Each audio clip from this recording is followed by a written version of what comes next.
овој случај, а верувам и понатаму ќе се случува на други судски предмети, се прекршува она што долго време го зборувавме, состојбата на судството во која реформите не се почнати. Имаше согледувања, значи и од меѓународната и од домашната експертска јавност. Во извештајот на Прибе, на сите дебати во кои сме учествувале, па и вие, како невладина организација, точно ги посочувавме и лоциравме проблемите и начинот како истите да се надминат. До денешен ден тоа не е направено. И доаѓаме во една ситуација каде што знаеме веќе, фала Богу, што е правда, што е правичност, но не можеме тоа да го примениме во пракса, затоа што кадровските промени, суштинските промени не се направени.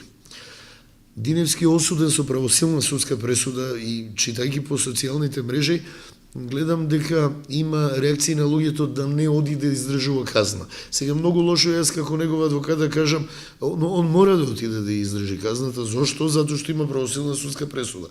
И тоа правниот систем и правото и законот го предвидел дека е нешто што мора да се направи.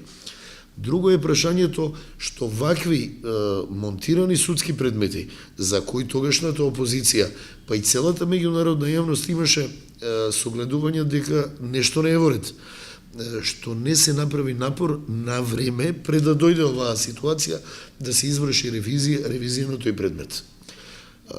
Имаше предлози да се направи нов закон, каде што ќе се ревидираат тие судски предмети, тоа се уште се чека како и другите правни реформи.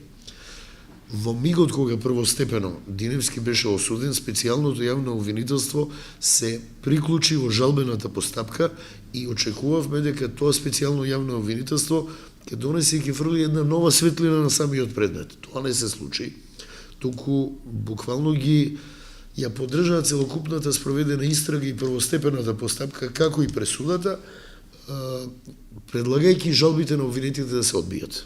И ние не добивме една ситуација каде што навистина би ги расчистиле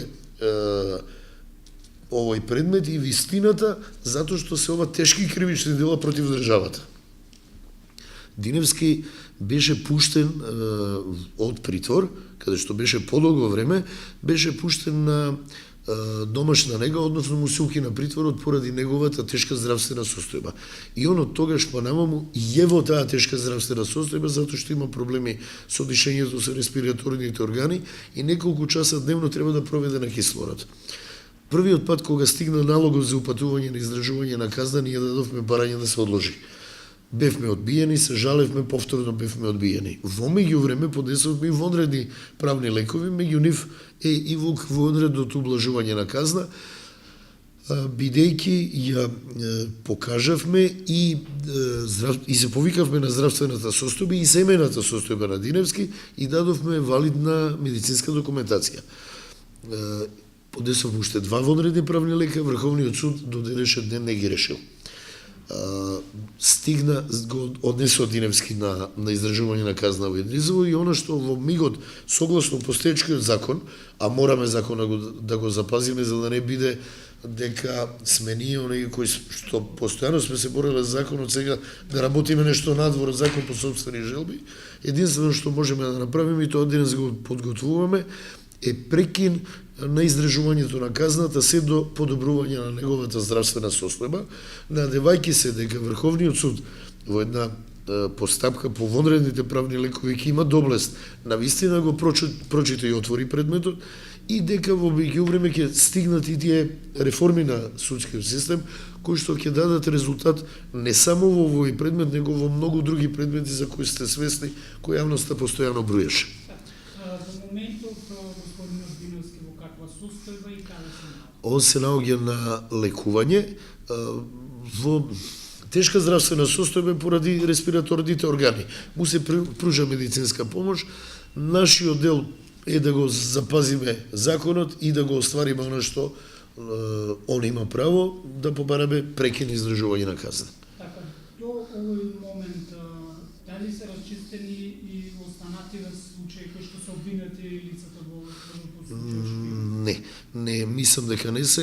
Јас како негов адвокат повеќе он ме интересираше, но она што го знам, има луѓе кои што се уште имаат да доиздржат казна затвор, дел се наоѓа на издржување на казна, дел беа долго време во притвор, па казната се покри, но овој предмет не е завршен. Сите имаат поднесено вонредни правни лекови, сакајќи да се утврди вистината.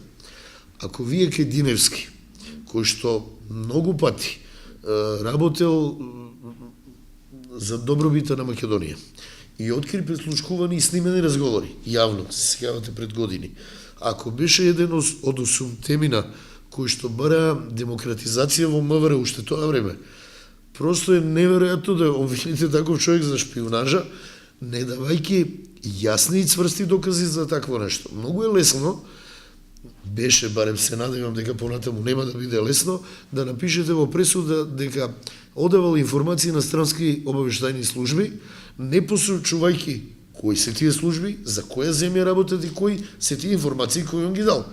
Единствено што ние видовме во предметот се информации кои што ги имаше на интернет.